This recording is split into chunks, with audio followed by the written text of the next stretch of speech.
Hmm. Hi, everyone. For those of you that just joined, welcome to our second annual Entrepreneurship Panel event. We're really excited to answer all the Q&A questions that were submitted by students and just get all the tools and resources that we can for any current undergraduate or graduate students that are entrepreneurs or looking to be entrepreneurs, or just want to listen in to hear what being an entrepreneur is like, um, and things like that. So I'm going to go ahead and get started. And as people drop in, they can definitely listen in or ask any questions in the chat. Um, if you feel like you have any kind of questions that arise. But my name is Justine. I am the director of online events and social media for the College of Business alumni chapter. As I mentioned, this is our second annual event, and we hope to continue to have this event for students that just want to know what it's like to be an entrepreneur, or if you're curious of what that means. I know that there is a big boom now for individuals not looking to just have that 9 to 5, but want to start their own business or want to have a side hustle or just have ideas maybe that are in the back of their head and kind of just want to get it started. So I'm going to hand it over to our panelists to introduce themselves.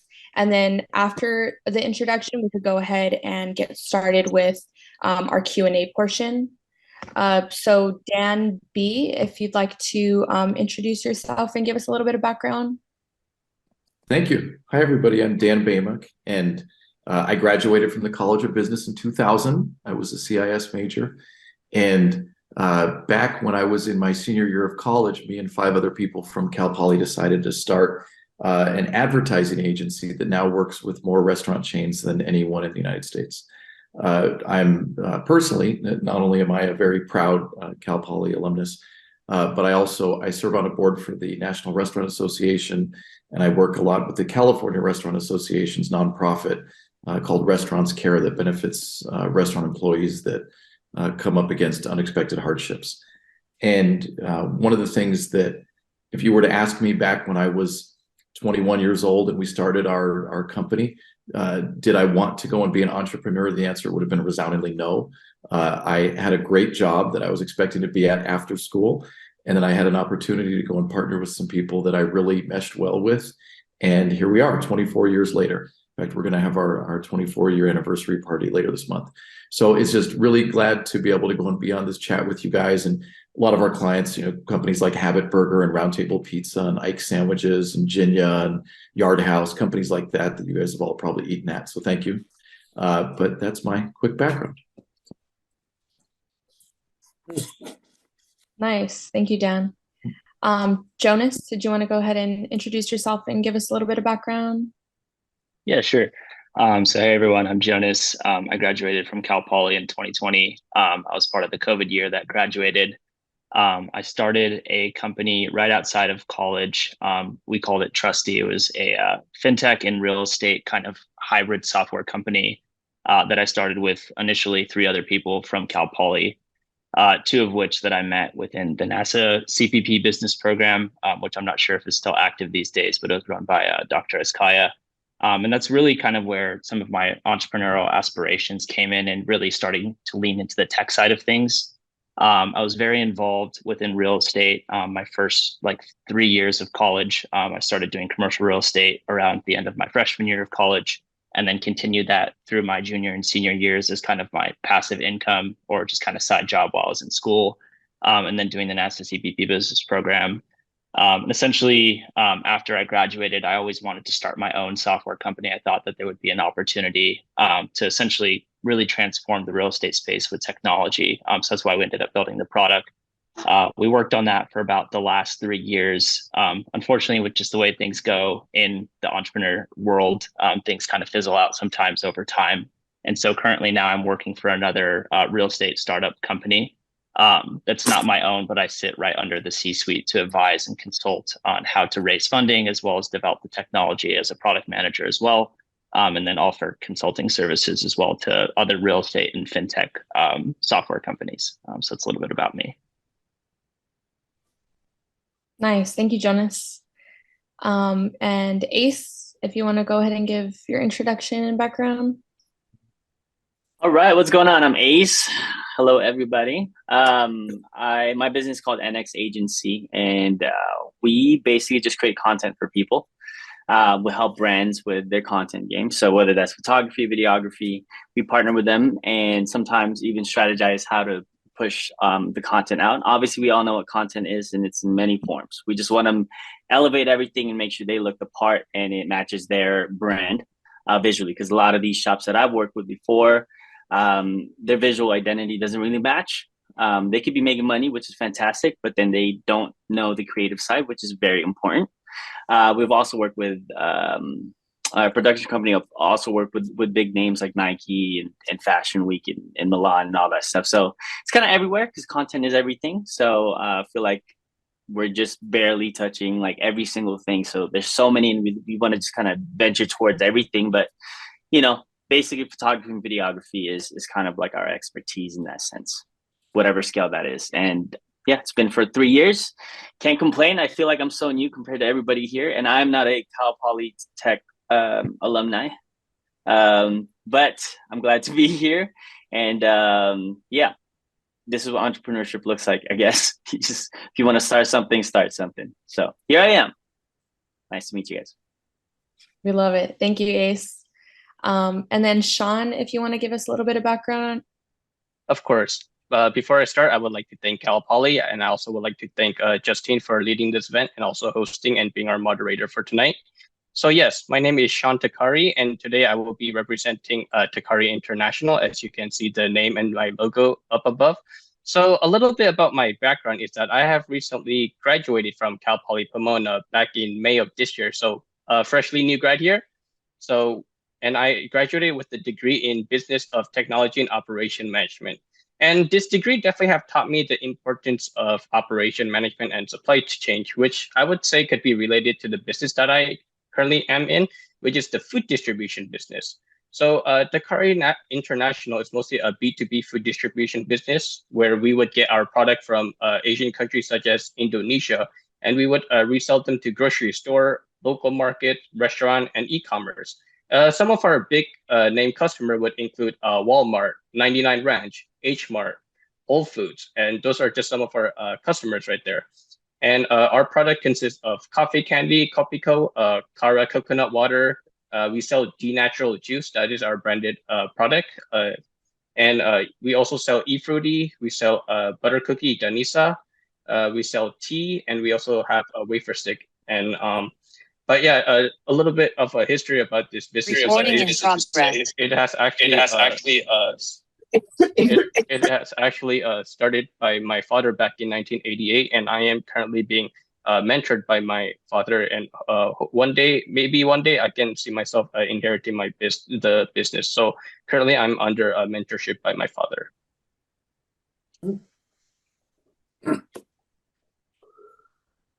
Nice. Thank you, Sean. And then Nicole, if you want to go ahead and give your introduction and background. Hi, everyone. So my name is Nicole Neighbor. Yes, it's pronounced Neighbor. So I did graduate from Cal Poly in 2017. So fellow alum, So I'm a registered dietitian and I have my own private practice. I have been doing it for 3 years now. My background is eating disorder, so I do specialize in working with eating disorder patients.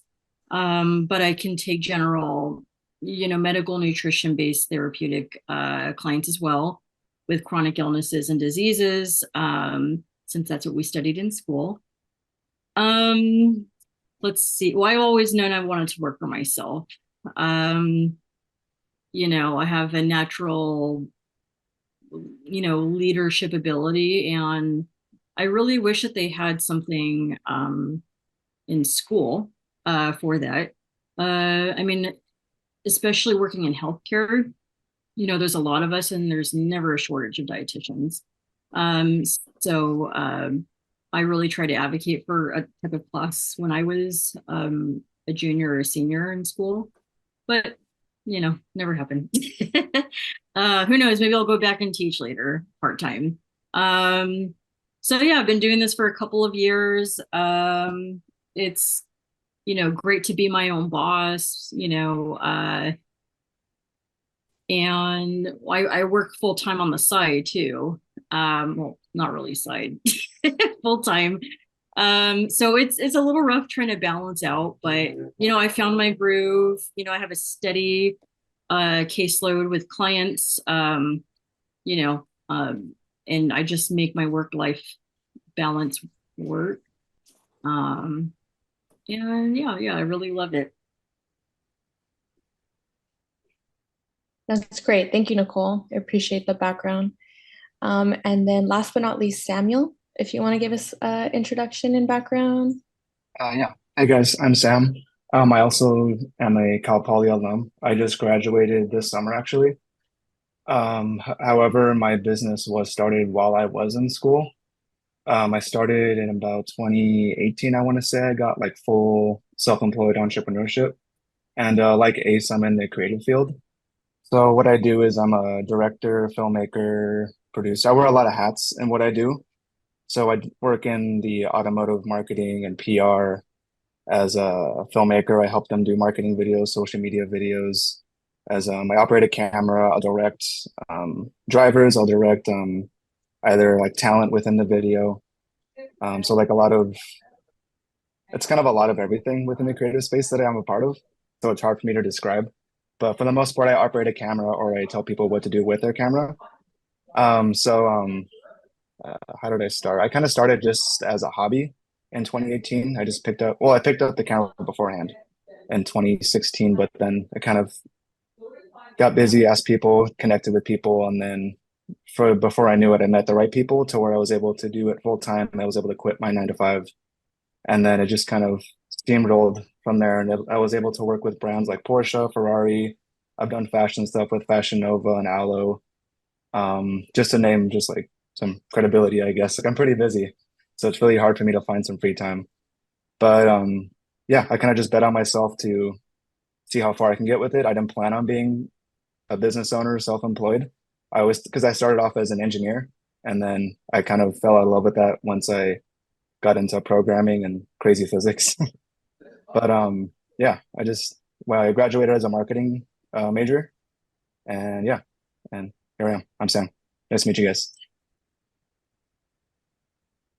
Nice. Thank you, Sam. And I love to hear that because I think that's one of the biggest parts of kind of putting on this entrepreneurship panelist event is hearing not only all of the different industries that you guys work in or whether you are Cal Poly alum or not. I think there are individuals that they know they're going to be entrepreneurs right after graduating high school, or there are people who go work in an industry for 40 years and then one day wake up and they're like, I'm going to start my own business. So I think showing students that it just comes in all different walks or all different journeys. It's never too late or too soon, is really amazing to see and really incredible to hear all of your guys' backgrounds and what you work on and how you're going to further your business and growth and things like that. So really appreciate all of our panelists being here tonight. But with that being said, I'm going to go ahead and dive into some of the questions that we had submitted by the students.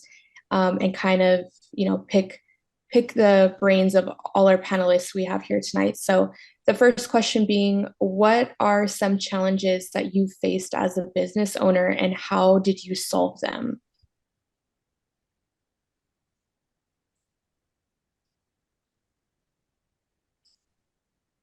I'm happy to answer. When I don't think I mentioned the name of the company that I'm from. So our agency is called Dreambox. And when Dreambox started, it took us probably about 3 years to have steady income, let alone like decent steady income. And as we started to then build our team and hire employees and add benefits, all the fun things that come with trying to develop a business, you have to have cash flow and trying to manage all these like aspirational goals of, hey, we want to do all these things, but we still need to pay the bills. And we still need to be able to go and hire people. And we still need to make sure that like trying to balance that we don't go to business, trying to balance all these competing needs. Absolutely. I think that was, and it continues to be, admittedly, that's something that doesn't go away. but that push and pull of limited resources and cash flow and the importance to making sure that you're profitable and that you don't go and stick your neck out too far and go down the wrong path. These are things that, at least for me, are the most important part of my day-to-day job, is making sure that we can continue to stay ahead of the problems, because it took years for us to figure these things out. So that's just my perspective. That for us, that's always been the biggest challenge. Yeah, and I would also like to answer that question as well. So I would say that one of the challenges that our businesses have faced is we keep getting sued because of this law called Prop 65. And I'm sure those of you who are in the food industry and all that, I'm pretty sure you guys are familiar with what that law is. So in a simple term, Prop 65 is a law that informs California citizens about the chemicals that are being put into these products. Now, keep in mind that this law is only applying in the state of California. So many of small businesses have been getting affected because of this law. And many lawyers are using this as an advantage to target small business and sue them. So unfortunately, we keep getting targeted by these lawyers, and we would lose money because of this. And another rule that also doesn't really make sense in my eyes is that if you have 10 or less employees, you are actually exempt from this law. So let's say if there's another food distribution that has the same business model as them, as that we do, if they have 10 or less employees, they're exempt, which also doesn't make sense because that is not consistent. And another reason why this hurts our business is because warning label like this would make our food product unsafe to eat, even though the food product had been reviewed and good to go by the FDA. So all of our stuff is very safe. And the solution to this problem is, honestly, I would have to take the time to sticker all of the product with the Prop 65 label. And honestly, summer of last year, I spent most of the time in the warehouse stickering and putting label on the product, and that was just very time consuming. So those are just some of the problem and solution that I've encountered.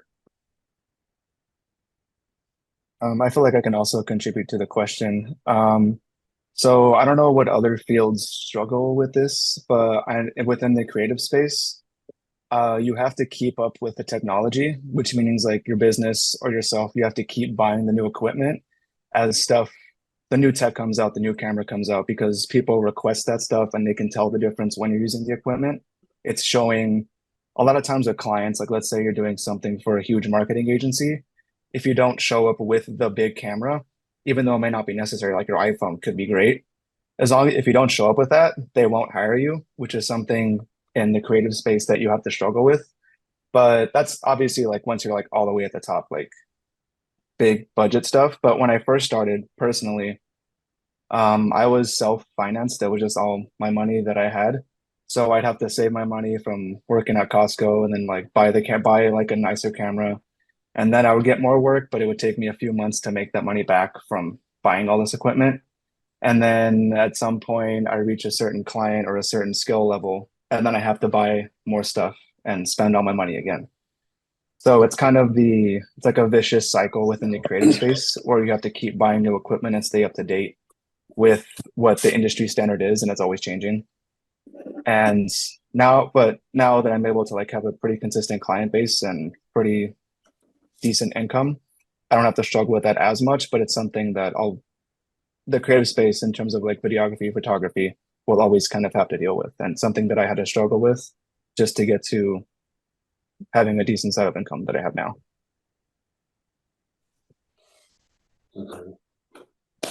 I wanted to add to the conversation as well.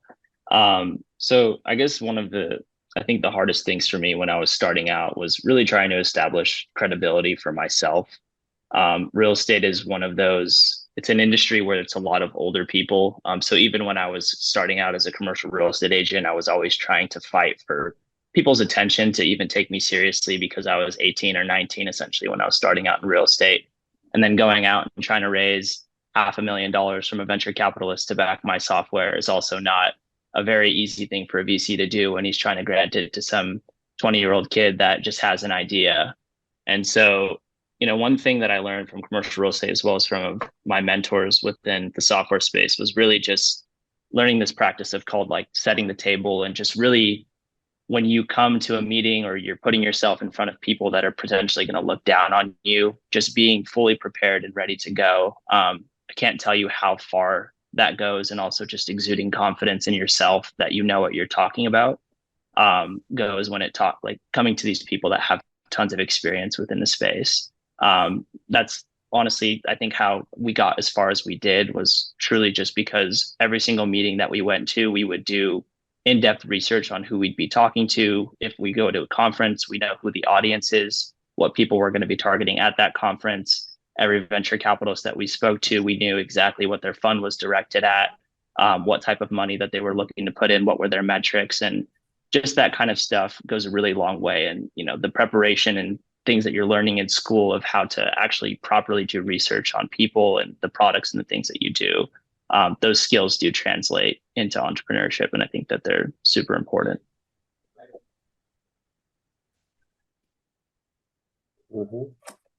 For me, I mean, with being in the healthcare industry, I had a really difficult time at first finding clients, and that's it's rough to start off, because where do you get, clients or patients from? So I had to, do a little bit more research and, ask around other dietitians, what helped them.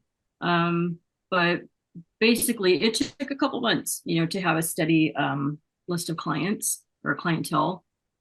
So for me, what I did was really dip my hand into every kind of networking you can think of. So I attended networking events. I contacted old hospitals I used to work at or doctors that I knew, got on a referral list. I contacted different health insurance companies, different companies that would put me on their referral list. And then, social media is a big one too, put my name out there, maybe collaborate with, some like a dietitian that's has a lot of followers. There's so many things, that we can do now, which is amazing. I don't just get people from word of mouth. I mean, that's great too, but, so just really staying up to date with technology and, I mean, everything is constantly changing. So it's good and bad, having to learn new things and, stay up to date. Can I add one thing that, Nicole, I love that when you talked about like networking events and going to conferences and it's one thing that when I look back at if I had to do my career over again, I used to go to conferences and I'd show up. So I would go and pay, and as a sponsor, when you want to go as a vendor to a conference, it costs you money. So if I'm spending $15,000 to sponsor a conference, I show up, well, great, I'm in the room. But one of the things that it took me a while to really figure this out was showing up, good. Being in the room, good. Actually, like getting away from the wall and going over and talking to everybody and being on the whole time. And that's when, and I don't know if you feel the same way, but that's for me when the benefit of going to these different events and these conferences and networking with people really started to shine. And I remember looking in the beginning thinking, I'm at the event, but how come I'm not coming back with the warm leads that I wanted? How come I, may have given some business cards out to people that are never going to hire us? There's never a mesh there. But when it came time to start really getting off my butt and going and meeting people, that's when it really started to pan out. So I don't know if you, again, when you said the conference thing, it's always one of those lessons learned from my own life that I want to share with people is get away from the wall and, go and meet people and talk to people. Yeah, no, I agree. I mean, my whole life I was more introverted, but since I graduated, I'm extremely extroverted. I don't know how that happened. But you really have to push yourself and you have to put yourself out there. I always make an intention to find something that connects me with at least someone, like in what way, even if you don't have anything in common, you can damn well find something. So, and that's how you're really going to build rapport. And, then I give my business card.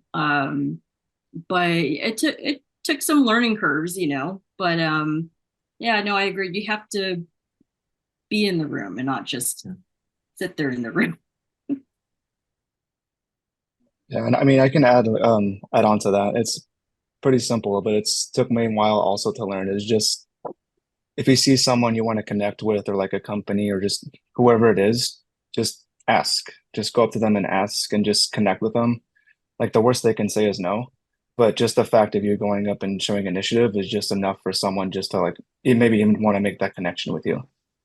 It's something that I struggled with, is just going up and just asking. Of course, yeah, and I can also add on to that because like making connection is so important, which is why sometime my company we would go to this food trade show. If you know the Anaheim Convention Center, we every March the food industry we would all gather up and we would go there to promote our product and to meet new buyers, new customers, to see who would like our product. So definitely, I agree with you. With everyone here that making connection is so important in entrepreneurship. Nice. I think those are some really great tips. So thank you guys for kind of sharing all of the skills that you find necessary to be an entrepreneur, but also how you navigated through some of the challenges that you guys faced. Kind of jumping a little off that, what would you guys say kept you going when you reached a hurdle? I think that there are a lot of times there are going to be a lot of maybe big obstacles that stand in your way, and maybe even some things that could diminish what you started or just give you like a reason to, I don't know, change your path, make you not want to be an entrepreneur anymore. But what are some of the things that kept you going when you face those obstacles or hurdles? I can say for me, I really needed to come into this business with a lot of humility. And I don't know if any of you guys can, relate to that. You're not going to know everything right at the bat. You're not. It always feels for me like imposter syndrome, right? Where you're newly graduated, I'm a fresh dietitian, I should know everything, right? No, that's not the case. In any setting or professional, career. So, asking and being curious was my thing. Asking other dietitians, even asking, people that were still in school ready to be a dietitian. You're not going to be better than anyone else, but it's really good to just ask questions and brainstorm with other people. You never know what you can learn. Even if they're not within the same realm as you, maybe, and that's why I go to different networking events, because you can always learn something from different industries, right? So yeah, I think just being super curious and just learning from your mistakes and figure out, okay, well, this didn't work, what can I do, what else can I do to make it better? Yeah, that's what I say. I'll add on to it too. Since everybody spoke already, I'm just staying quiet here. But yeah, I think hurdles and challenges is a given being an entrepreneur. I think it goes together, because having people under you that you hire or add on to your team, they don't have to worry about that. It's on you. You are the person that started this business of yours. In any business, there's a challenge. As an employee for that business, you don't think about it because your CEOs or owners worry about that. As an entrepreneur, if you do not, here's the thing, it's also not deflecting the issues or the challenges or the hurdles, it's facing it on. Because the whole statement of failing forward, I don't even believe in failing. I think it's just failing is a success because you learn so much from it. And I think part of that too, to answer your question earlier about the issues or the problems that we face, I think pivoting was the biggest thing for us. Is like, you could start a business and an entrepreneur and be like, this is what I want to do, and have this vision and dream, and like, this is how it's going to look like. But reality sets in, or it's actually not the trajectory of your business is actually not panning out that way, instead of stopping saying I quit, being part of an entrepreneur is like, cool, accept it, pivot. Because I will never do, the reason why I am an entrepreneur is because I will never do a 9 to 5 job. I cannot do it. But that's a liberty of being an entrepreneur. But part of it comes with challenges, comes with like heartaches. I will have to say that. But you kind of just have to accept that it comes with being an entrepreneur, is that there will be hurdles. It's not hidden. It'll be laid out in front of you from the get-go. So learn to accept the hurdles, learn how to figure out it quickly, and learn how to build a team that could also benefit you in a way of like, what you said was brainstorm and learn from each other. But I don't think an entrepreneur should never see a hurdle. It's what evolves you. It's what grows you. It's what makes your dream kind of worth it, right? When you make it, you're like, oh, I passed all these things. Then it's too easy. If it was easy, then everybody would do it. So that's how I think about it. I think I accept it wholeheartedly. Like, great, fantastic, time to level up. It's kind of like when I think about challenges and hurdles. Yeah, it's No, go who's ahead. going? Okay, I'll be quick. Like to go off of that is what we do. It's a kind of this we say is like what we do isn't normal. So like kind of trying to talk to other people about it. Like a lot of people won't kind of understand some of your struggles. Like, oh, just do like it. They kind of give you a simple solution, but it's never that simple to give you a solution to, or like being an entrepreneur, owning your own business. So for me, like something that's helped me is just like finding the right group of friends to communicate your problems with, that understand. So just having a nice relationship either with your employees or your friends, I feel is something that's helped me personally. But again, like what we do isn't normal, so it's just kind of a balancing out of making sure like getting different opinions from different people, so you kind of work through the problems in your head. I love that. It's funny, when Ace went, he made a comment. He said, if it was easy, everybody would do it. And I've used that same expression a lot. And I think that when you look at these different pieces of those moments like Sam was talking about that are so difficult, that you try to work through it, and that people that don't live this lifestyle, they can't relate. And I love what Sam just said, that, oh, they give you some like little solution that sounds like, oh, why don't you just do that? It seems so obvious. And you want to say like, thanks, Captain Obvious. I love that suggestion. I hadn't tried that 6 months ago and it didn't work. But those are the pieces that, I'll give you an example. I have a $90,000 payroll I have to make every 2 weeks. And when I think of the stress that is in the back of my brain every 2 weeks, it becomes like a buzzing sound that's back there that my brain sort of just adapts to. And I used to lose sleep over it. And now I just say, whatever, we're going to make payroll or we're not. We've never missed a payroll, but it's certainly in the back of my mind that it could happen one day. But that feeling also, what you guys were talking about, that when you are the person or people that are owning and running the business, it's kind of like you're alone on an island, because sometimes you also you start to share a little bit too much of, we have this problem, and someone that's not financially invested, they're like, wait, what's happening? And it's like, well, no, this is normal. Like, this is a normal problem to work through. And so it's like that, trying to have people really understand, because you want to be transparent. You want people to not feel as though they're not being communicated with. But but I love it's really cathartic hearing you guys talk about similar challenges. That feels good. So it's like a therapy session here. No, honestly, I I agree. definitely.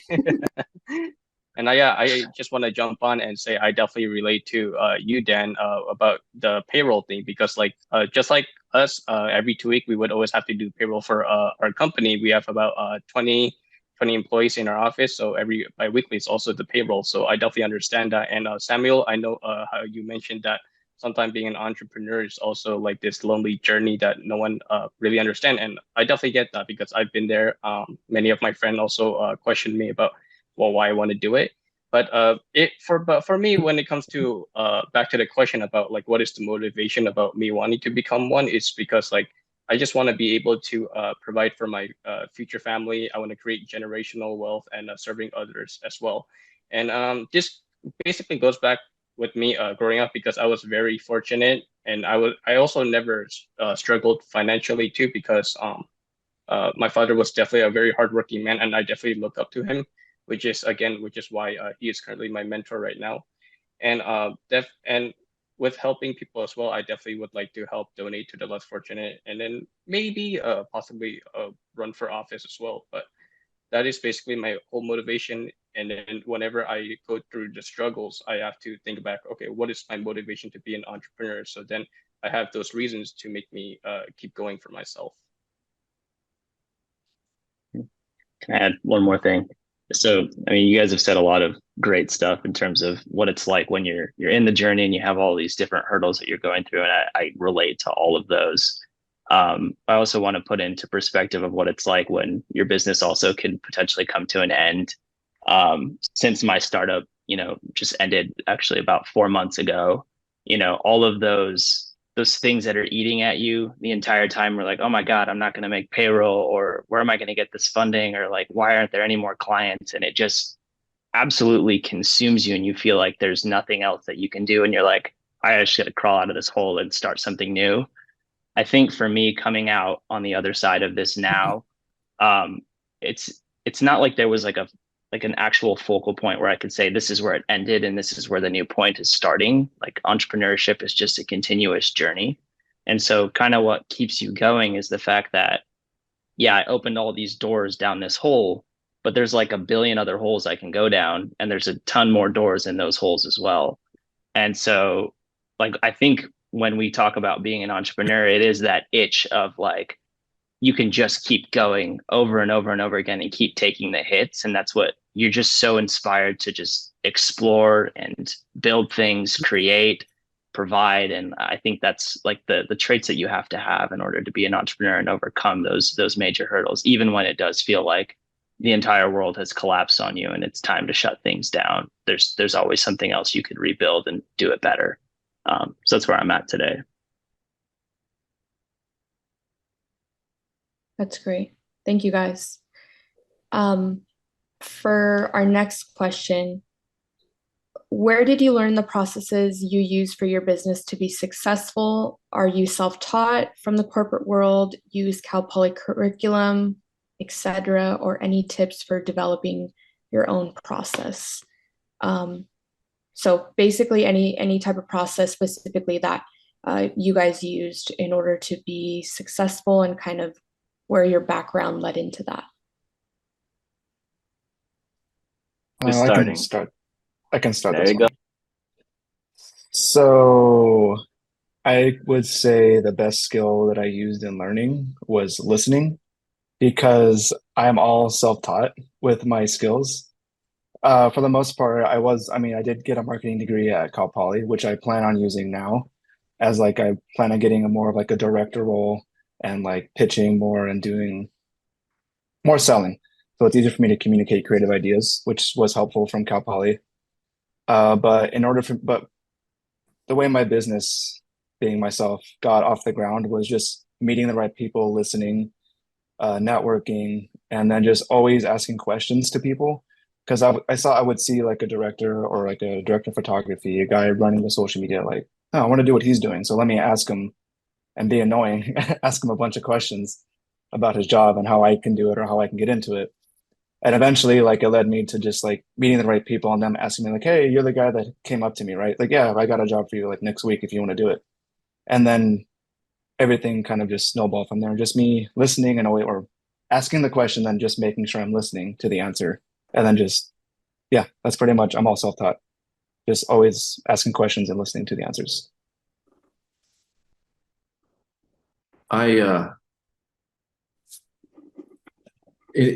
For me, filing under the chapter of like, if I had to do my career over again, because I'm 45 years old. I've been in my role now, excuse me, for about 24 years, and so it gives me like there's a lot of perspective to think. If I had to do it over again, what would I do differently? I used to go and speak at a lot of classes at Cal Poly, and people would say, "Oh, if you had a chance to do it over again, would you start another business?" I said, "Absolutely not. No way. Way too much work. Not happening. I'm done. I'll go be a pilot or something. I'm not going to start another business." But when I think back on my career, I had a job. I worked at a big airline when I was in school. And when I decided to go into plan my time after graduation full time at Dreambox, I missed the chance. I should have probably taken a year or two to work at a company like what we ended up building so that I could learn the ropes from them. It's something that if we probably spent 3 years trying to learn what to do, how to operate. Like when you talked earlier about processes, if we would have gone and spent even just a year going and working at some other digital agency and going and learning from other people, like how do you do this? How do you bill for this? How do you price this? How do you chase this down? How do you go after these kind of clients? All these things that we ended up spending way too much time making our own mistakes and having a big volume of lessons learned that helped to inform what we did. We were also, we cut our teeth in a lot of this ourselves, but I think that if I had to do it over again, I probably would have gone to work at an established company like ours for a year or two first before starting the agency. And then, oh my God, the ability to go and hit the ground running, I think would have been dramatically better. But, hey, you look back and you say, all right, fine. One of the other things that we really did, and I wish I had done it sooner, we hired a publicist in like year 5, and she still represents us today, and I love her. But it is something that because we talk about like finding clients. Well, it's one thing to go and say, hi, please hire me. It's way better to go and have people write about you and say, look at how amazing these people are. You want to hire them. And that was something that when we hired our publicist, it was something that, she'll work for us for as long as I work there. So those are my little tidbits. Yeah, and I also could add on too. And first of all, I would like to say thank you, Dan, for the advice, because I'm just recently a college grad, and then always deciding what to do after college. But I decided to go into my dad's business full time, and that advice about you saying that you should work at a company similar to what you are in, I think that's definitely really helpful, especially for a new grad like me. And going back to the question about the experience I've learned that made me like a successful entrepreneur, I believe like some of the experience would be like, yes, it is at school. Try to take classes and major in something that you think it would be useless in your businesses. And I also think that networking is also a good learning process for you to talk with others. I know that we definitely talk about networking earlier on to this panel. So for example, like my major was in technology and operation management, which I definitely learned a lot about supply chain. And then because there's like a lot of supply chain going on with the food distribution business about how we get the product overseas and then get them to our customer at the best price we could give them. That's definitely a lot of supply chain related right there. And definitely when I was at Cal Poly Pomona, I definitely took on the leadership role of being vice president for my operation management and society club, which is a supply chain club. And I believe this also helped me allow to become more of a leader and also become a better team member as well. So I believe school networking, taking leadership role helped me develop my leadership skills. I think in terms of mentorship, you can't like hit home how important that is to just find the right people to connect with and learn from them. And like Sam said, just have really open ears and listen a lot. But I also can't stress enough about just jumping right into things and just getting the feedback like very quickly. And I remember the first time we were out raising capital after we kind of built our initial MVP product, we were ready to take it to market. And we were like, okay, we got to go raise some money to get some marketing dollars and hire some more people. And I thought I knew everything from just kind of watching some little YouTube videos about how to raise money and reading a couple books. But there's only so much you can get from books and watching videos on YouTube until you actually jump into the workforce. And I went on this VC call and this guy absolutely grilled me, just saying like, you don't know anything, like you don't know the responsibilities of being a CEO.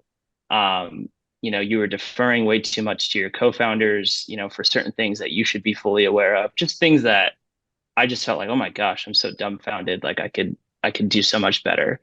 And I took that, he was very nice about it. He didn't like grill me in a way to make me feel stupid, but it was more so like, next time you talk to somebody like me, you should come in with this type of stuff prepared. And the next meeting that I had, I was, like I said in my last point, where you set the table properly and you do the right things. I took that feedback and I learned so much quicker than I could have if I just kept reading books and waiting to make for that right moment. And I could say that over and over again for my business, how many instances where you just kind of have to jump in and learn. and not just keep sitting behind the books and the videos and waiting for that opportunity to show up. You just have to go into it. Yeah, I'll add on to that real quick because actually that's beautifully said. Yeah, I always think about the statement, you know, where it's knowledge plus experience equals wisdom, and the knowledge it's out there everywhere. Like I am self-taught, but that's through, you know, my brother's also in production and very creative, so I learned from him. But literally YouTube, any of those, like basically the internet has so much information for us to grab from, especially in the creative space like Sam. There's techniques and ways to do it, but if you're just learning things or whatever business you have and you're just reading stuff, it's not enough. You have to actually try to apply it. And if you don't know how that works in real time or in real life, then you don't really gain wisdom as far as knowing what to do next with your business or what to do next in the next project. So for me, I know it's very important to always learn, whether you learn that on your own, on a book or whatever, podcast, etc., or from people's experiences. Kind of like this is very informative as far as with, you know, everyone's different sides and angles of what they're talking about, but it's all knowledge. But if you don't apply that into your work, if you don't try something new in your work, it doesn't do anything. Then you just stay stagnant. So yeah, I think being like listening all the time, that's just absorbing every information out there that you can and translate that to your work and see how if that fits or it doesn't fit, and then actually doing executing it. And then that's when you're like, okay, well, I know this, I tried it, it doesn't work, move on. You know, and it sometimes does work, and sometimes you're like, wow, I can't believe I made that or I made that happen. So that's how I think about it. And it's just, yeah, learning on our own. As an entrepreneur, you learn on your own every single day. So that's just a given again. For me, you know, I had to know a good amount of stuff since I'm liable for patients, you know. But anyways, for me, for my own private practice, I did work in another private practice a few years prior. And I learned a lot, like about insurance, reimbursement, you know, procedures and policies directly for the healthcare setting. And I saw that business crash and burn, and I wasn't going to stick around with it. I'm not going to name drop. But I learned a lot from the CEO, and you know, I just asked questions and tried to learn as much as I could, you know. And then now I'm in the mix of trying to get off the ground another company. So it's a recovery center for eating disorders. So that's a bigger step that I'm taking, and it's getting there. You know, I'm hoping within the next few years. But you know, I thought, oh, you know, I should really learn about, you know, how to run a bigger facility. So I went and got a job as a director at a hospital. So I'm a director of the nutrition services at a post-acute center, and I've been there for 2 years. And it's really taught me a lot, you know. Burnout's real. So it also taught me a lot about work-life balance. So because not only do I have that full-time job, I also have my own private practice. So just trying to balance everything out, listening to everyone's needs, right? Because you have an entire team that you need to be liable for. So it's a lot of responsibility, but I thought if I wanted to learn, I'm just going to go and get a job like that. And then I'm going to learn and apply it, you know, all the do's and don'ts to my own, you know, facility. So yeah, for me, it was just, you know, being immersive in whatever setting that I was to learn from.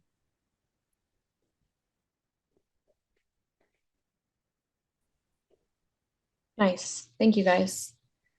Kind of pivoting off that, another question we had was, how did you get investors to join / believe in your product? Was there any kind of business plan that you guys had? Were there any type of financial projections that you guys had or anything like that? I know we kind of talked about cost a little bit, where we spoke about the challenges, but was there any kind of, background or plan that you guys had for investors believing in your product or service, or was this all out of pocket for you guys? Things like that.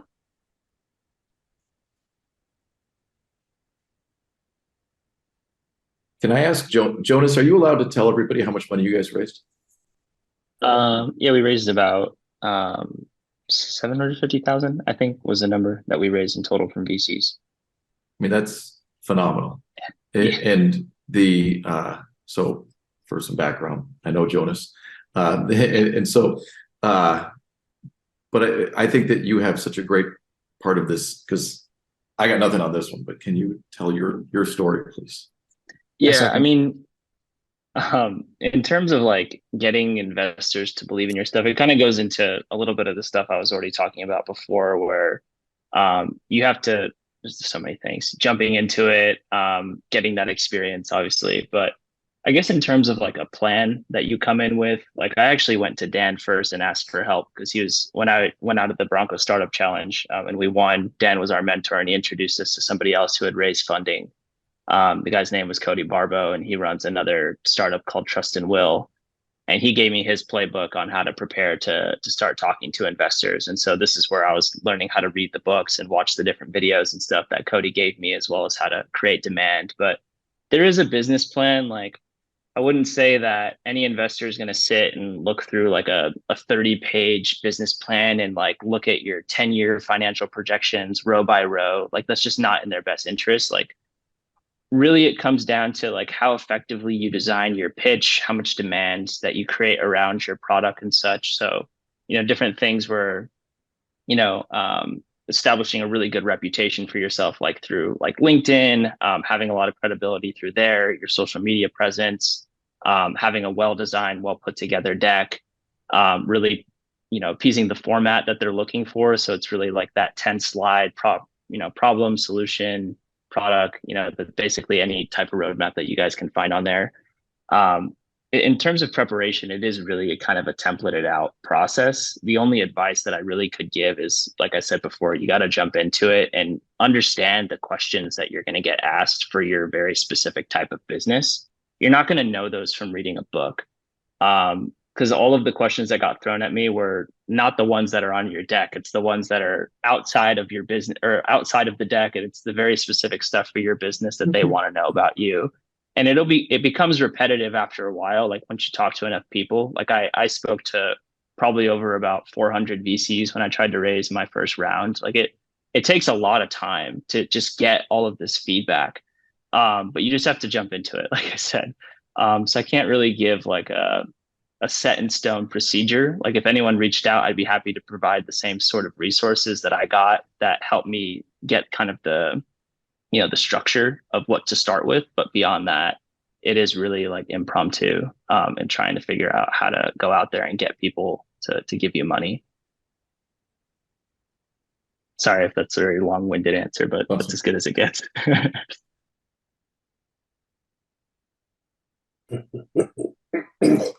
But all I was going to say is, Jonas, thank you for telling that story, because you did it. I mean, you went and raised money. Like, that's phenomenal.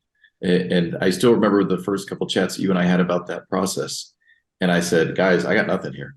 I have some suggestions of how to, not go broke and how to go and do some of these other pieces. But when Dreambox first started, the original 6 founders put in $1,000 total.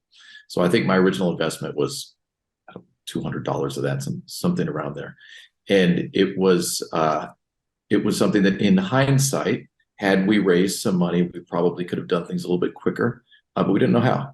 And so we just didn't. And so that's where we worked for free for a long time, and then eventually started to get some money coming in.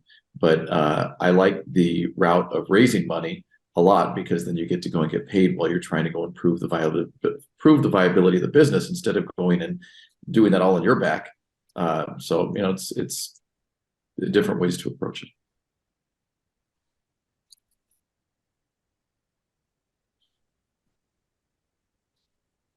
Nice. Thank you, guys. And one of our other questions was, what made you pursue a path with so many uncertainties, and how did you handle rejection?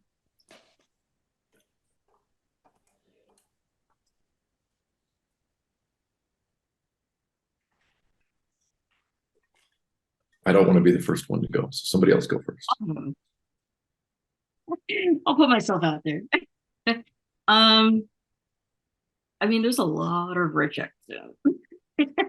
You just have to be okay with that. I mean, that's part of the process. I think any process, whether it be you looking for a job or trying to get clients. Yeah, I mean, again, you're not going to know everything right off of the bat, you know.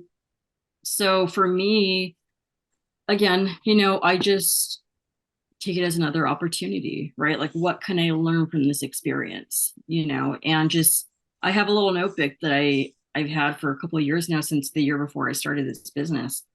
You know, and I work with a consultant who helps me on the side. He has his own recovery center as well. So just learning from him, you know, taking the critique. You know, it's all new, you know, the whole business lingo. I don't even know what a performa is. So, but yeah, you live and you learn, you know, and I just lost my train of thought. Guys, I'll catch you.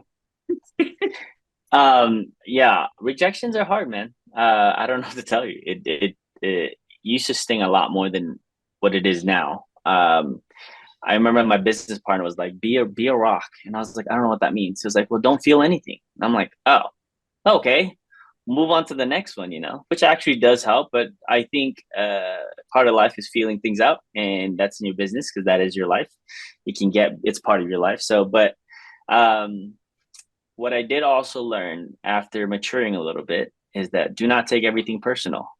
You know, coming from a creative space, I like to say we don't just create content, or we don't just take photos. Like, we're trying to make art, you know, and we really, as a person that creates from an idea into something that's tangible, like a video form or whatever, to a lot of people, it's nothing. But for an artist, it's like, well, that's a piece of me in there, you know, because we always want to put whatever our name is attached to, we want to show the best. And sometimes what you do most of the time is business, and clients will see it as just business. It's a transaction, and whatever they say, it's nothing personal. They're not saying you suck at what you do. They're just saying, hey, this is our vision, and what you want to do is, you know, meet that and elevate it at the same time. And sometimes it doesn't work, and sometimes that's a rejection on its own. But, you know, understanding that rejections are something that will happen, and learn how to not take everything personally, because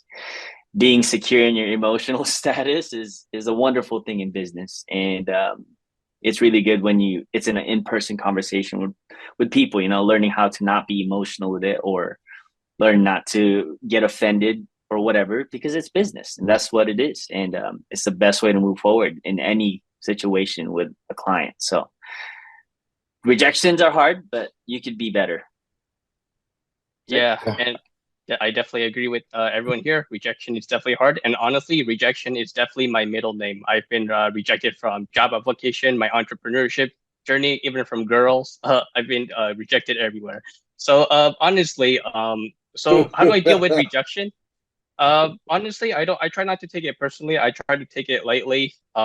You know, because I remember with the e-fruity candy, I would go to campus, selling them to like students to see who wants to buy them. And of course, like it was very hard to do because I'm a very introverted and shy person. And a lot of people said no, a lot of people just walk away, but that's okay, because like I learned to keep going, and I really learned to put myself out there. Especially same with jobs. I know I tried getting internship. I tried to apply for jobs.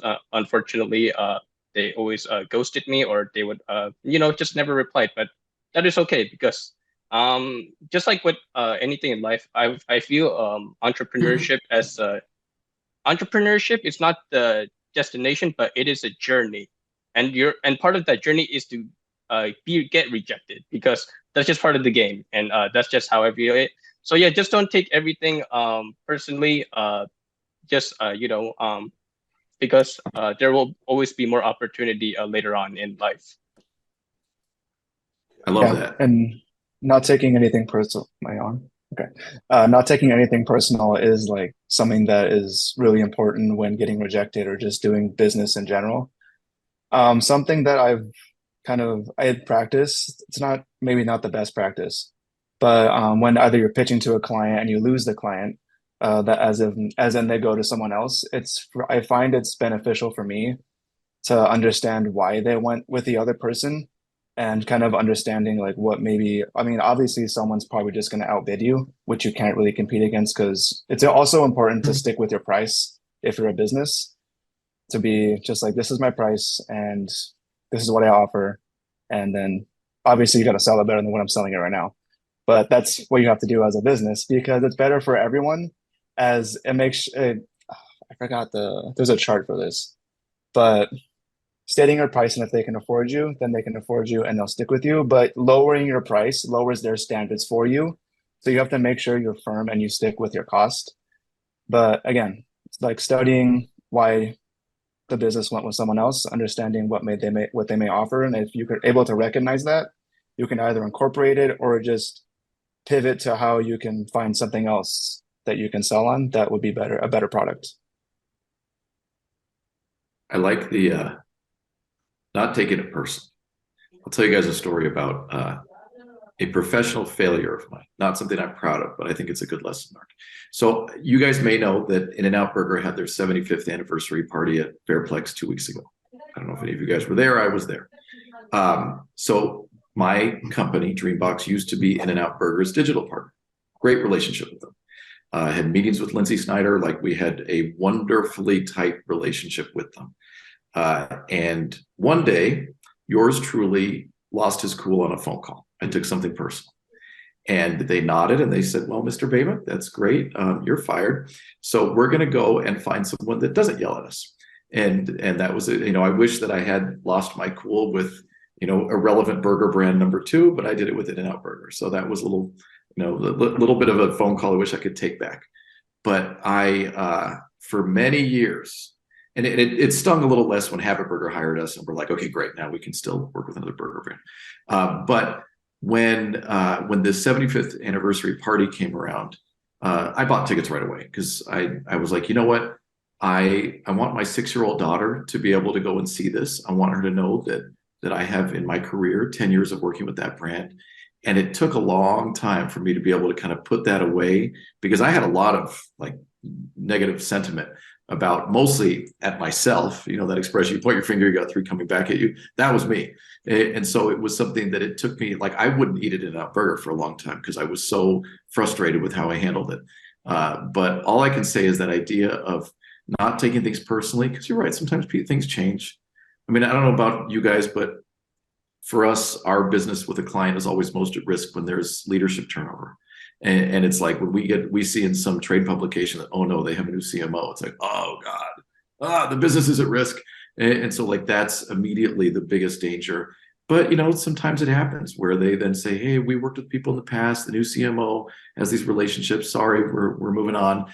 And then you know what? You handle it as pros, and then later on they may come back. And it's actually happened to us a lot. So but sometimes you have those mistakes in life and you look at them and say, darn, I wish I could do that over again, but you can't. But at least you don't let it define you. So. Yeah.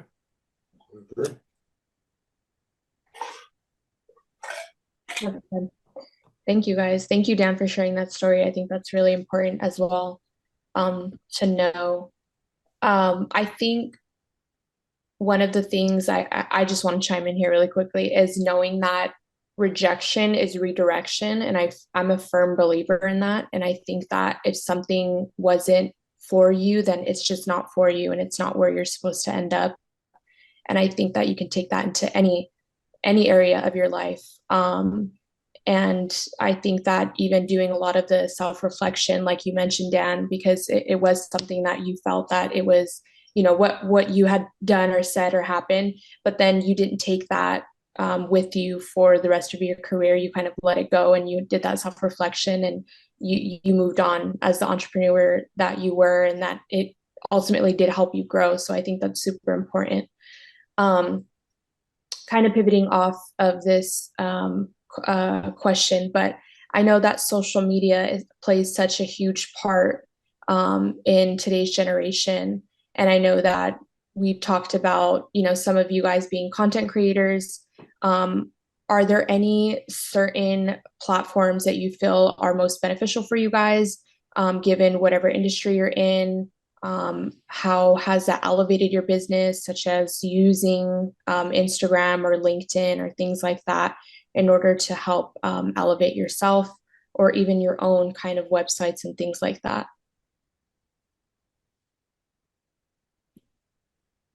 I would say, speaking from my world of just coming from like a software company founder, places like Instagram don't really mean much unless you're really in like, I don't know, maybe the social media or dating space specifically for software. But if you're in like any other kind of more professional services stuff, like within my realm, it was LinkedIn. All of the VCs that I worked with congregated like within those spaces. I would say Twitter was somewhere I wasn't too active, but I know that there's like a very strong VC community in Twitter. I just don't have the patience or the activity to deal with the people on there. LinkedIn's a little bit more peaceful, and I could do a lot of outreach through there. I think in terms of learning, like, or just even just getting like little tidbits of ideas, like I get a lot of information from TikTok, and then I can go and research those things a little bit further myself. I would never take TikTok verbatim and just be like, oh, like I know how to drop ship after these 3 easy steps. Like I could go start my store tomorrow. Like you have to go and actually take the time to go learn that thing. But I think it's a really good area to at least explore new ideas and get a taste of a bunch of things really quickly. But that's probably my utilization of social media at this point.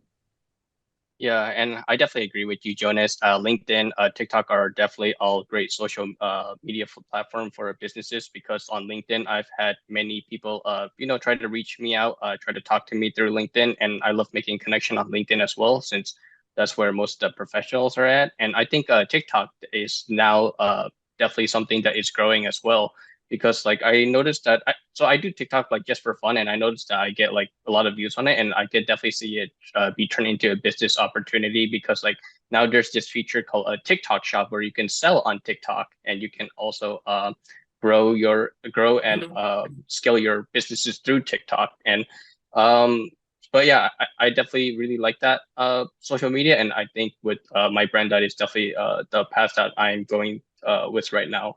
And I think Instagram is also a good way to, just post content on Instagram, try to reach out to like, influencer, or try to reach out to other business owners on Instagram to see if they would like to collab, or, make any sales pitch or something along the line like that. So I believe, TikTok, Instagram, LinkedIn are my preferred social media in terms of business. Oh, it is. And what's so nice about LinkedIn? Sorry, go ahead. All I was going to say is that what's so nice about LinkedIn is you have the context there of people that are really looking for, Jonas can stay on TikTok. I'm not a teenager, so I don't use TikTok, but but I'm kidding. But to me, what's so nice of being on LinkedIn, when you can really have a narrative that you can really nurture over time, you can have this ability to really start to position yourself as a thought leader in whatever your space is. This has gotten for us so important, and I'm a little embarrassed to say it. I don't really write my LinkedIn content anymore. And so this is something that I kind of looked at it every so often. And sometimes there will be things that I look and I'm like, well, I wouldn't have said it that way. But it's the whole purpose of it now is to really try to get as much visibility for what our team does, and have it come out of essentially channels that have a lot of visibility, so that we can just reinforce this idea that, hey, we actually know what we're doing here. because it kind of goes back to that idea of like when you're at conferences, if you sit on the wall and you just kind of watch what's happening, then cool, watch life pass you by and welcome to mediocrity. But if you are the person that is going and constantly putting yourself out there, we have a video on our website where my business partner, there's a little line early on, and she says, you have to put yourself out there. And it's the same idea that, like, I don't have the energy to go and write LinkedIn content every day. So we have someone else on my team that does. But it's this idea that continually reinforcing that something, that you're a thought leader. If it's the creative space, this reinforcing storytelling and how important it is to you and your process and your approach. If it's something where it's in the healthcare space, that your thought leadership in this area is starting to open doors for patients. I mean, it reinforces that you have something valuable to give to someone in an environment where people are hungry to find people that are experts in certain fields. And so that's why, I mean, for me, it is, we don't really spend money on advertising our agency. We have a publicist, we spend money to attend conferences. And beyond that, we really just, we pay for salary to go in and tell the story that really reinforces what we do. Yep. Social media, it's very, very powerful. It's a tool that a lot of businesses can use. And I think it's very important, especially because in this day and age, social media is so large. But again, it's your choice to use it or not to use it. For us, it's more of, we're not influencers, so I don't need followers. Like, I don't need 500K. Obviously, it's credentials. A lot of businesses do see it as a credential for like your business. Like, if you have a lot of followers, like you must be good. I trust you because they have so much followers. But then again, a lot of people could buy that, I know for me, we put out work in there just because everybody's on it. So you have to showcase your work at some point.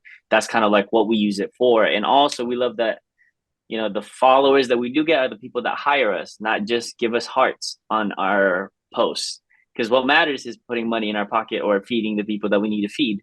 So, but it is very important to use as a tool to learn, like TikTok or Instagram or what have you. Any social channels they're really, really saturated with information. You just kind of have to dig through and weed out the things you don't need, because then you're just distracted. We all know that. And I would just scroll and scroll and scroll and be like, I'm not even productive anymore. But it is a tool that you have to see as a tool, and just stay focused as much as you can. But in the creative space, it's the most saturated, channel that we could really just dig deep and learn new techniques, because now it's adding value to people, or adding value to people's whatever they're looking for, right? Because it's just an array of information. And so, yeah, that's where I kind of learn stuff, or I review when we create a treatment or a creative deck to pitch to brands. That's kind of where we grab images. But it's important. And if you're not on it, it kind of just devalues you a little when you can't show your work, especially, I'm not saying anyone else, but especially for creative space. If you can't show your work that way, then it's like, I don't really know if you're good, They just need to see an image, and it's easy for people to hire for one image. And I'd rather take the risk of doing that and be relevant is kind of like what the thing is. But that's just for our end. Yeah. I'm gonna try and make this as not long-winded as I can. But for social media, it obviously kind of, for the channel, like if it's Instagram, TikTok, LinkedIn, Facebook, Twitter, whatever it is, your strategy has to depend on your business. Like for Jonas, for his tech company, it would probably be better suited for Twitter versus TikTok, because if you can't really make video content about software. So you have to analyze that and like pivot to make sure you're able to create shareable content, which is the most important part of social media, is to make stuff shareable. So like if you're an entrepreneur, as a business owner, like social media is like the most important thing I would say you can do as a business, because one viral video or one collab or one influencer comes to your business, or someone just, if you get a viral video, that can change the trajectory of your business overnight.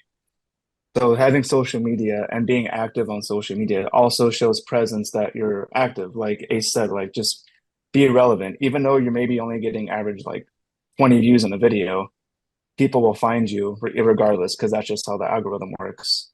and then they'll just see that you're there. Like if you see a business, like it could be the best Italian food in all of SoCal, but if the social media has 5 posts and they were 5 years ago, they're going to assume they're closed. So you have to be active on social media, even as a business owner or as a creator or as just a storefront business. And just for my work personally, like I did some work for Audi recently, and it was like most of it was for their website, but they dedicated a whole half a day, like Audi corporate, like Germany, like they're giving us the budget to just shoot 6 hours just for Instagram and TikTok. So brands recognize the value, and they're giving a whole allotted space for a whole crew just to create content, excuse me, for those channels. So there is obviously value in social media that brands will exploit and continue to find budgets for.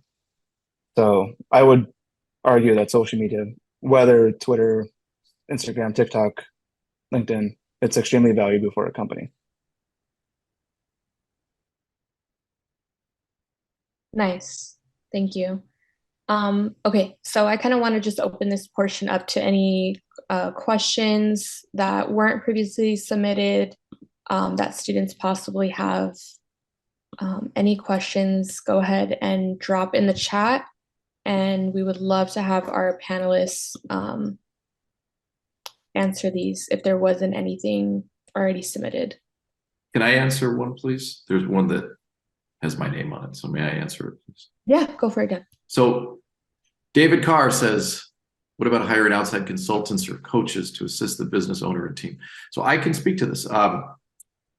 About 10-ish years ago, we hired a growth consultant. And this was something, you guys know the word hubris, sort of like excessive, maybe not well-justified confidence. There may be a little bit of that in the back of my brain. So one of the things that, for many years, we're like, oh, we don't need help. We've got this. But about 10 years ago, we hired a growth consultant, and he came in, and there were so many things that were so obvious to him that we're like, no, but this is how we've always done it. And he was like, well, no, that's wrong. Like, don't do that.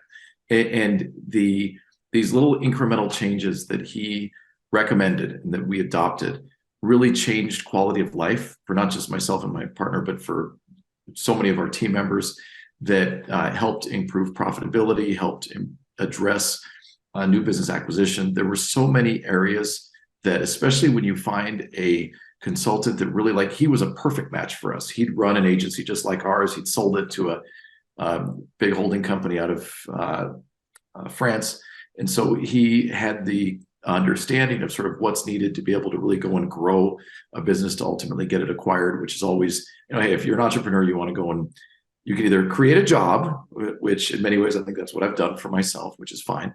But you can also go and build something that then hopefully you can sell, and then you can go and take that money and maybe start the next job or go and sit on the beach. But when you have the ability to go and learn from other people that have gone through these different pieces and they can help you with your business, great. But you also have those mentors that are in your life that maybe they've never run a business like yours, but man, they just really know how the world works. And they're amazing students of people, and they can go and pass along certain tidbits that can help make you much more effective at what you do. Oh boy, if I could go back and talk to the 22-year-old non-gray hair having version of me, I'd go back to them and say, listen, dummy, listen to these people that are around you that have some experience that you could listen to and learn from. And you can choose to ignore them, but at least you listen, because it's something that I think that for us, hiring a growth consultant was one of the best decisions we ever made. I'll give you a little example of one little tidbit. At the time, we were billing probably 100 clients a month. And of those 100 clients a month, probably 40 of them were less than $100. And it was the ultimate nuisance work. And this is when we were billing, in a given month at that point, I don't know if we were billing maybe 500,000 a month. 40 of them were bringing in less than 100 a month. And we're like, this is nuisance work. You chase down the invoice and they don't pay, then you have to go and get the pay. It's just like, go away. We don't want to work with you anymore. And it was one of the things that he said, you are spending so much time chasing down these little nuisance clients that you're not putting the time into the really profitable clients. And he was so right. So these are just things that I say it as an example because we didn't know this. We thought we were doing everything fine. And learning and listening to him was really transformative for us. So if you get in that position, we had to pay him. He didn't just show up because he liked us, but it was something that we really appreciated and learned from. So for whatever it's worth, we had remarkable results.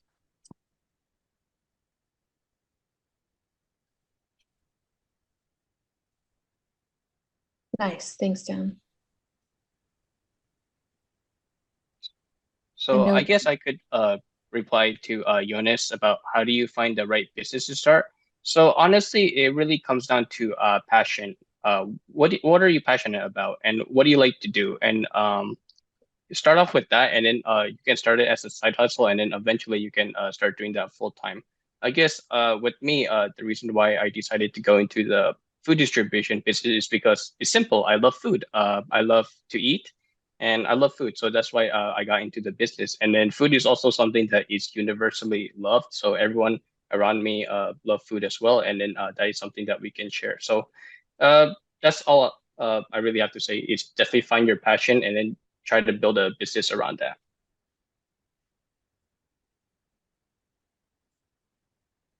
Nice. Thanks, Sean. I think we had another question. One of the hardest stages of a startup is being pre-revenue. How do you go about acquiring your first customer, turning that 0 to a 1? I can speak to this a little bit. So it was really hard for us to get our first customer. It took a lot of time, pivots and iterations. Things that I would probably do differently is just, it's the same concept of jumping right into it versus continuing to research and keep iterating on the same ideas over and over again. If you get too caught up in kind of the fundamentals and brain games of your customer and not actually talk to them, it's very difficult to go out and launch a product and get the right feedback that you need for them to actually adopt your stuff. And so, there's an amazing book called The Mom Test, and also Lean Startup, that I would highly recommend people read if they want to go start a software business. I don't know how much it applies to other people's businesses. I'm sure it still applies as well. But really, like, the practices there, just, asking, those questions that you could get from your customer and getting the feedback, testing things out and understanding what they need, hands-on with them directly. And so what we would do is we reached out and basically sent an email to every single real estate agent across the dang country to understand how the process worked. Even though I was an agent, there was only so much perspective you could have from just yourself. And so we basically just offered people incentives to hop on and provide input and learn a lot about, what they actually want as customers, and then allowed them to participate in beta groups and really become, hand in hand pilots of the software itself. And then once you kind of have like your core customer groups, that's where your word of mouth and those other kind of network effects are going to start to take place, where you can get past that first customer and really expand beyond those people. But really, to get that first one, you just have to be right there with you and find somebody that's just as motivated to change their space, and they see you as the tool that's going to help them solve their problems. I think is the best way to put that. I think I can also go off of that, and it's more of a simple answer than Jonas because his business was pretty high value. But if you're just starting just any business, whether it's like small, whatever it may be, it's just being a yes man at the first few stages of and then figuring out as you go. Obviously, you have to do your research on what exactly you do want to sell. But just being a yes man for myself, that's what helped me learn, is like, hey, I need someone to do this. Okay, let me figure out how to do that. Don't tell them that. Like, yeah, I can do that. And then just kind of fake it till you make it. But that's obviously that suits a different type of business. But also, it's been at the back of my mind. I've been wanting to say it. But there was this book I read. It's called The War of Arts. It's not The Art of War by Sun Tzu. It's The War of Arts. And one of the main messages from the book, I think it applies to not just like the artistic person, but in terms of business, is whenever you reach a roadblock or like your writer's block, whatever it may be, like I can't find this customer, I can't find a solution to this problem that I'm having. And then what most people will do is they'll kind of wait and it's like, oh, it'll come to me. I'll just sit on it. I'll just go out for a jog or whatever it may be. But you have to the way it works for most successful business owners or artists is you have to push through it and make sure that you sit down and grind through that problem until you find a solution. Because it's not just going to come to you. You have to work through it. And just like either you find a not so great solution and then build off of that not so great solution. I'm doing a very poor job at explaining this, but you have to work through your problems and not just wait for them to come to you. You have to take initiative and just take an action and work through your problems. You can't just wait for stuff to come to you. The only person that's going to solve your problem is yourself or your team. You know who our first client was? It was my mom's best friend in elementary school. And it was something that looking at your network, it doesn't have to necessarily be a professional network. If you have some service, like especially when I'm imagining you guys that have your production teams, and you know, everybody knows somebody that needs to get some video footage shot. And it could be I mean, I had my 5-year-old daughter's birthday party and we had a photographer here for that. I mean, there's always like, okay, the first one, the next one, the level up, like starting somewhere, starting with that professional network. But legitimately, our first client was, this is back before we decided to focus on hospitality, was an artist, and she needed a website. And we're like, okay, we can build a website. So to Sam's point, the kind of fake it till you make it. It's like, yeah, we knew what we knew from Cal Poly, but that was extremely different from actually doing it in a work environment. And so it was, we did it, and we then moved on to the next project, but leveraging that professional network was something, or that personal network was something that, but for having that first client, yeah, I like the way you put it, the 0 to a 1. We probably would have sat around at the 0 stage for longer than we wanted, but that's, at least for us, that was part of our story. Yeah, just to add on to that too. Yeah, I'm still faking it. I don't know if I've made it yet. I think that's just how it goes. But luckily, I think for a practical thing, I think it's easier for you to sell if you really know your product or if you really believe in what you're selling. For me, like photography stuff, I just did it anyways without getting paid.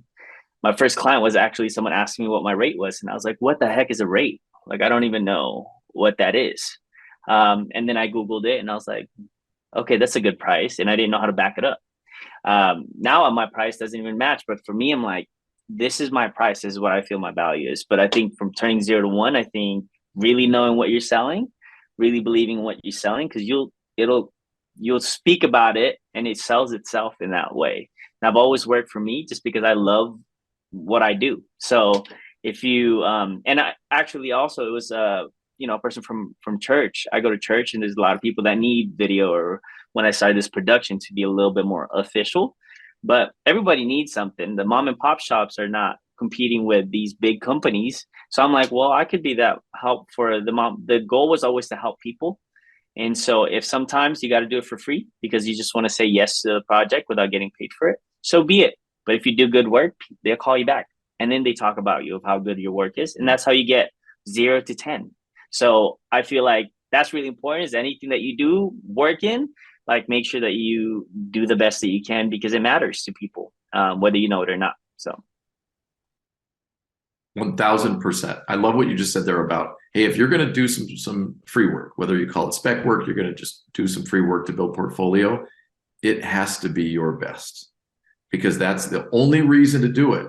We are right now, I don't like admitting it, but we're right now doing a free project for someone. And you kind of look at it and you're like, okay, like, are we really, what kind of budget are we putting behind this? And I had that chat with our team. I said, guys, this is not a revenue project. This is a passion project, but we're going to make sure still that our reputations are on the line here, and we're going to deliver our best, because otherwise, why make the investment? Like, because really we're then investing our time and dollars into making sure this is something that goes well. And it has to be something that is dazzling. Otherwise, why do it? Thank you. You are a brand yourself. So the way you speak about your product has to sound like it's the best thing on earth. And if it doesn't, then you sold it incorrectly. But you are a brand. So whatever you do, just to go back to you again, do it the best that you can. Nice. Thank you, guys. And then our last questions from Caroline. She said, as a leader within your business, how do you navigate the fine line between operating under a unified set of SOPs, increasing possibility of getting bogged down in processes versus a more organic operation that runs the risk of decision fatigue becoming a choke point in growth?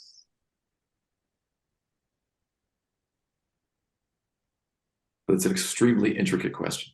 I guess just to give a quick answer, I think that when you know that expression, like you can either see the forest, you see the trees, what your perspective is. Are you strategic? Are you tactical? This, or like, what is your role?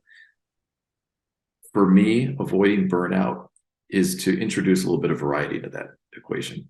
And it's even like in a day-to-day, like there are certain pieces where it's like, I don't want to, like, why are you telling me this detail? Just figure it out, go do it. But then there are other times where it's like, oh no, there is a much bigger impact to the answer of this question. Let's make sure that we're fully on the same page. And I think that that's something for every business. It's a cultural question. And how involved is leadership? Is this an environment where leadership is, people used to make fun of me because my additional job title was chief furniture assembler, because I would go and put the new furniture that we'd buy together. And true story, I put together all 40 desks at Dreambox. But it's something that you look at like, hey, you need to have the variety, otherwise you do get burnt out. And if your culture is one where you sit on a throne in some mountaintop castle, then okay, that's your culture. If you're the culture where you're the hands-on leadership team member, where you're there with the other people that are on your team side by side, and they know that you wouldn't ask them to do anything that you yourself would stay late to get done also, well, then you have a really healthy culture. So it just depends on the company.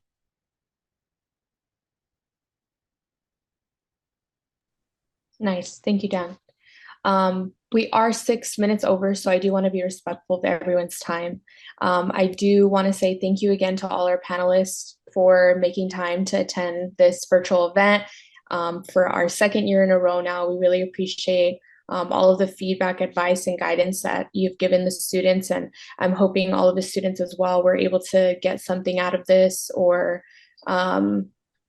just get any questions that they had that they wanted to ask, get some answers today. So I really appreciate everyone for joining the call and joining the meeting. And thank you everyone for sharing, and hope you all have a good rest of your evening.